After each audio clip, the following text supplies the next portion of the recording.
Hello student. So ఈ వీడియోలో అయితే మీరు ఏసీ గురించి డీసీ గురించి ఈజీగా తెలుసుకోవచ్చు. సో లాస్ట్ వరకు చూడండి, అప్పుడే అర్థమైంది. మనం అయితే ఈ రోజు టైప్స్ ఆఫ్ కరెంట్స్ గురించి చూద్దాం. సో మనకైతే 2 టైప్స్ ఉంటాయి కరెంట్స్ అనేవి. ఏసీ కరెంట్ ఒకటి, డీసీ కరెంట్. మనం వచ్చేసి డీసీ కరెంట్ కనుక శాస్త్రం చేసి థామస్ ఎడిసన్ అన్నమాట. సో ఎప్పుడు కనుక్కున్నాడంటే 1882లో కనుక్కోవడం జరిగింది. సో తర్వాత ఏసీ కరెంట్ కనుక్కోవడం శాస్త్రవేత్త అంటే నికోలా టెస్లా అనే శాస్త్రవేత్త కనుక్కోవడం జరిగింది. అది ఎప్పుడు కనుక్కున్నాడంటే 1893 సంవత్సరంలో కనుక్కోవడం జరిగింది. సో ఫస్ట్ కనుక్కున్న కరెంట్ ఏంటంటే డీసీ కరెంట్ అనమాట. సో డీసీ కనుక్కున్న శాస్త్రవేత్త థామస్ ఎడిసన్ అనమాట. సో థామస్ ఎడిసన్ 1882 సంవత్సరంలో కనుక్కోవడం జరిగింది. సో అతని శిష్యుడు వచ్చేసి నికోలా టెస్లా అనే అతను థామస్ ఎడిసన్ యొక్క శిష్యుడు అనమాట. ఇతను వచ్చేసి ఏసీ కరెంట్ అనేది కనుక్కోవడం జరిగింది. సో ఇప్పుడు వచ్చేసి ఏసీ కరెంట్ గురించి తెలుసుకుందాం. First of all full form తెలుసుకుందాం. ఏసీ అంటే అర్థం ఏముంటుంది? ఏ అంటే ఆల్టర్నేటింగ్, సి అంటే కరెంట్ అనమాట. ఏ అంటే ఆల్టర్నేటింగ్, సి అంటే కరెంట్. దాన్ని ఫుల్ గా చెప్పుకున్నట్లయితే ఆల్టర్నేటింగ్ కరెంట్ అని చెప్పుకోవడం జరుగుతుంది. ఏసీ కరెంట్ అంటే ఏమి? ఆల్టర్నేటింగ్ కరెంట్ అనమాట. సో ఆల్టర్నేటివ్ ఎందుకు అంటున్నాము అంటే మనకి గ్రాఫ్ చూసినట్లయితే మనం ఇక్కడ చూడండి, మనకి ఆల్టర్నేటివ్ గా సప్లై అనేది జరుగుతుంది. సో దాన్ని బట్టి మనం ఆల్టర్నేటివ్ కరెంట్ అని చెప్పుకోవడం జరుగుతుంది. సో ఇది ఒక సెకండ్ కి 50 సైకిల్స్ అనమాట.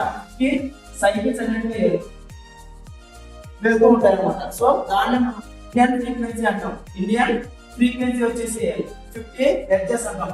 హెర్ట్జ్ అంటే ఏం అర్థం అంటే ఇది ఫ్రీక్వెన్సీ యొక్క యూనిట్స్ అనమాట. ఫ్రీక్వెన్సీ యొక్క యూనిట్స్ వచ్చేసి హెర్ట్జ్ అనమాట.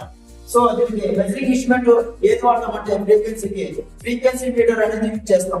దేనికి? ఫ్రీక్వెన్సీ కొలవడానికి ఫ్రీక్వెన్సీ మీటర్ అనేది యూజ్ చేయడం జరుగుతుంది. ఆల్టర్నేటివ్ కరెంట్ అనేది ఫార్వర్డ్ డైరెక్షన్ లో ఉంటే బ్యాక్వర్డ్ డైరెక్షన్ లో ఉంటుంది అనమాట. అంటే పాజిటివ్ హాఫ్ సైకిల్ ఉంటే నెగటివ్ హాఫ్ సైకిల్ ఉంటే, తర్వాత పాజిటివ్ హాఫ్ సైకిల్ ఉంటే నెగటివ్ హాఫ్ సైకిల్ ఉంటే, ఇట్లా మనకి ఆల్టర్నేటివ్ వెళ్తుంది కాబట్టి దీన్ని ఆల్టర్నేటివ్ కరెంట్ అని చెప్పుకోవడం జరుగుతుంది. సో మనము దీనికి సైన్ వేవ్ అనే సింబల్ తో మనం ఇండికేట్ చేస్తాం ఏసీని.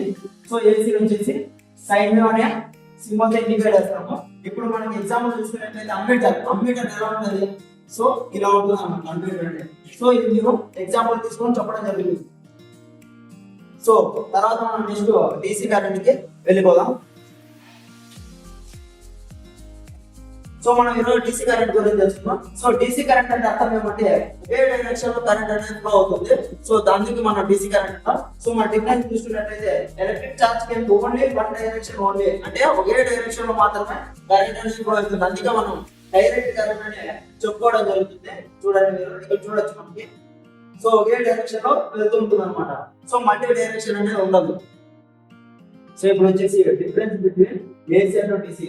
ఏసీకి డీసీకి మధ్య తేడాని మనం చూద్దాం. అడ్వాంటేజెస్ ఏమున్నాయి, డిసడ్వాంటేజెస్ ఏమున్నాయి. సో ఏసీ కరెంట్ వచ్చేసి లాంగ్ డిస్టెన్స్ ట్రాన్స్మిట్ పవర్, అంటే పవర్ ని లాంగ్ డిస్టెన్స్ కి ట్రాన్స్మిట్ చేయొచ్చు, డిస్ట్రిబ్యూట్ కూడా చేయొచ్చు. కానీ డీసీకి ట్రాన్స్మిట్ చేయలేము, డిస్ట్రిబ్యూట్ కూడా చేయలేము అనమాట. ఇది డీసీ కరెంట్ వచ్చేసి. సో తర్వాత ఈజీని స్టెప్ అప్ చేసుకోవచ్చు, స్టెప్ డౌన్ చేసుకోవచ్చు. అంటే మనం కరెంట్ ని ఇంక్రీజ్ చేసుకోవచ్చు, డిక్రీజ్ చేసుకోవచ్చు. ఏ కరెంట్ ని? ఏసీ కరెంట్ అనేది మనం ఇంక్రీజ్ చేసుకోవచ్చు, డిక్రీజ్ చేసుకోవచ్చు. మనకి డీసీ కరెంట్ లో అనేది ఇంక్రీజ్ చేయలేము, డిక్రీజ్ చేయలేము కాబట్టి సో ఇది దీనికి ఒక డిసడ్వాంటేజ్ చెప్పుకోవడం జరుగుతుంది. తర్వాత AC the not store the energy, అంటే ఏసీ కరెంట్ అనేది స్టోర్ అయితే చేయలేము అనమాట. సో ఇది గుర్తుపెట్టుకొని మనం డీసీలో వచ్చేసి బ్యాటరీస్ లో